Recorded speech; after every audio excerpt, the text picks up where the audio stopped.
सोच क्या रहे हो? जवाब दो, तुम इंसान हो या नहीं? डीमन है, जल्दी पकड़ो उसे। भागने की कोशिश मत करना। मुझे भागने की जरूरत भी नहीं है। हाँ? मेरा जादू ही काफी है।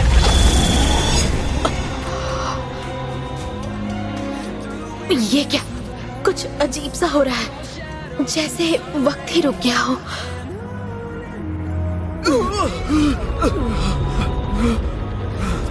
मैंने तुम्हारे सोचने की शक्ति कमजोर कर दी है।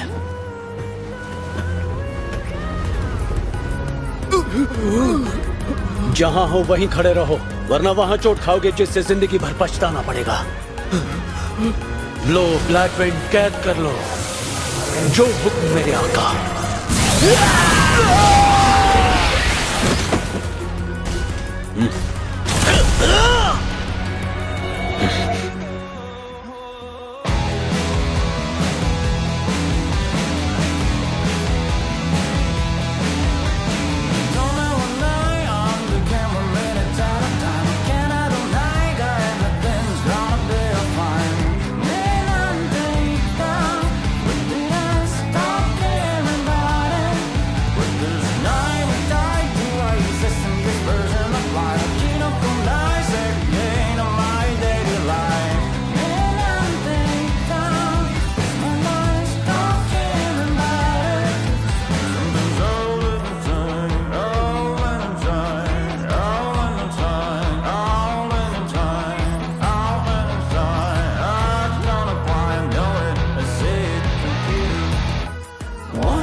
ब्लैक फोर्सेस गिरा दो।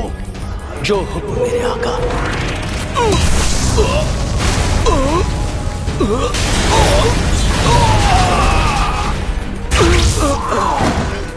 गार्ड को मारने के बजाय बचाया, लेकिन किस लिए?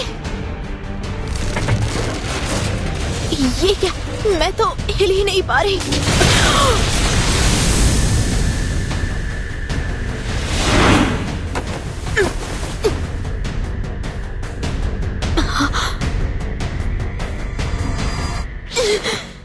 ये तुम क्या कर रहे हो? माफ करना, मैंने अभी तक अपना नाम नहीं बताया। मैं demon Lord 7th army corps brigade का कमांडर आइक हूँ। क्या ये वही डीमन लॉर्ड्स आर्मी का कमांडर है जिसने आइवेलियस को अपनी शक्तियों से बचाया था?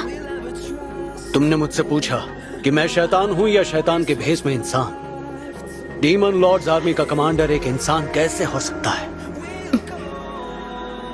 मैं अपना सवाल दोहराता हूँ। जंग के दौरान क्या तुमने किसी हत्यारे को आइवेलियस में मुझे मारने के लिए भेजा था? क्या हुआ, चुप क्यों हो? मैं एक साम्राज्य की योद्धा हूँ। मैं तुम जैसों से बात नहीं करती। अगर मुझे मारने आए हो तो मार डालो।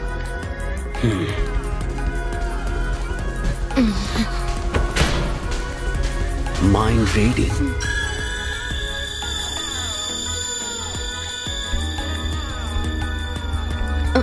ये क्या कर रहे हो तुम?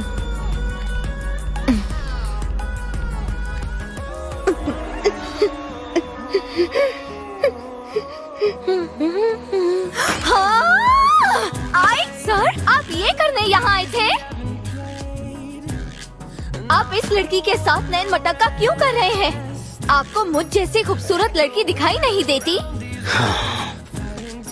लड़की के करीब है जाना तो मेरे पास आना और हमारे बीच की दूरियां हमेशा के लिए मिटाना। लगता है अब मुझे चलना चाहिए। आइक सर, आप हमेशा मुझसे दूर क्यों भागते हैं? आपको नहीं लगता हमें इन इंसानों को दिखाना चाहिए कि हम एक दूसरे से कितना प्यार करते हैं? नहीं।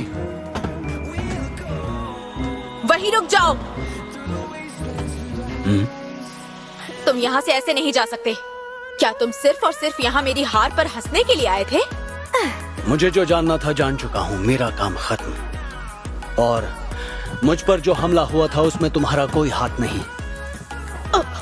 पर जब मैंने कुछ कहा ही नहीं तो तुम्हें कैसे पता चला? मैंने तुम्हारा दिमाग पढ़ लिया है।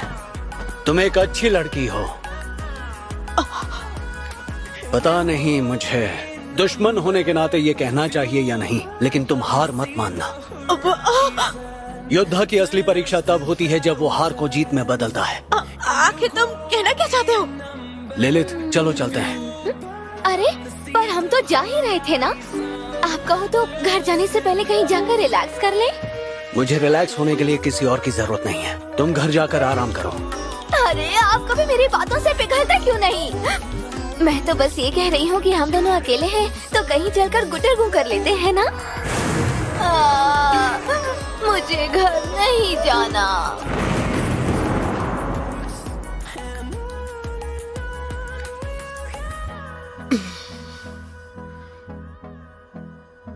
वेलकम बैक आइक सर।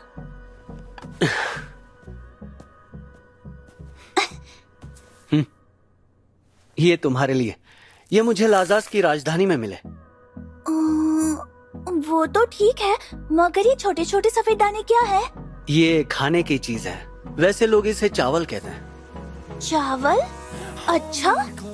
तुम तो जानती हो मुझे कहा गया है कि मुझे शहर वालों से दुगना टैक्स वसूल करना है, याद है ना? हाँ। आइवेलियास किसानों से भरा शहर है जहाँ काफी अच्छी फसल होती है। फिलहाल वो गेहूं की खेती कर रहे हैं, लेकिन उपज ज्यादा होने की वजह से ये सबसे ज्यादा खाने वाला अनाज है।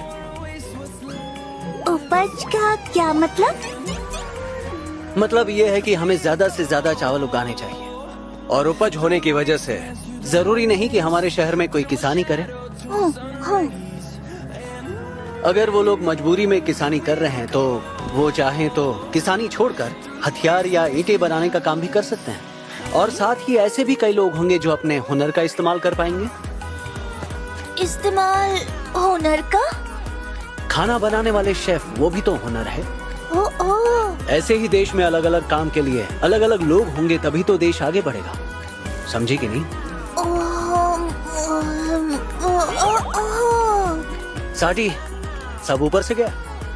नहीं, मतलब आप ये कहना चाहते हैं कि हमारे पास खाने के लिए काफी चीजें होंगी और सोचा था उससे कई ज्यादा टैक्स के पैसे भी। अच्छा, समझ गई। आप कितने समझदार हैं आइक सर। चलो इन चावल से कुछ बढ़िया सा बना कर लाओ। पर इन्हें पकाते कैसे हैं? आपको पता है क्या? जब मैंने कभी खाना नहीं बनाया तो मुझे कैसे पता होगा? मतलब ऐसी भी चीजें हैं जो आपको नहीं आती? ये काम मैं तुम पर छोड़ता हूँ साटी। पर मुझे क्या करना है समझ ही नहीं आ रहा। मैं तो बस इतना जानता हूँ कि चाहे कम करो या फिर ज्यादा, जब तक तुम्हें पूरा काम नहीं आता तो इसमें मेरा कुछ नहीं जाता। चाहे कम करो या फिर ज्यादा का क्या मतलब है?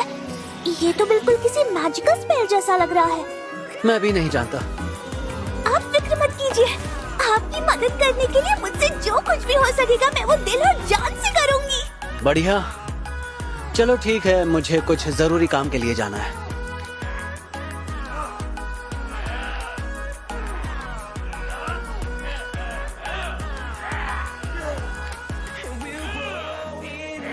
आइक सर, मैंने पूरी आर्मी को इकट्ठा कर लिया। अब बताइए क्या करना है?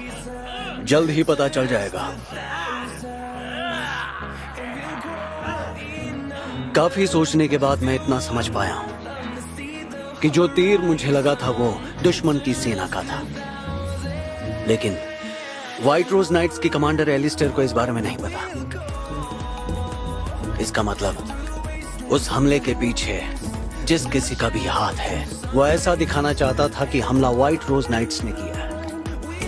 लेकिन मैं समझ चुका हूं कि असल में बात कुछ और ही है। जैसा दिखता है वैसा कभी होता नहीं। जरूर मेरी ही सेना में कोई धोखेबाज है। Mind reading.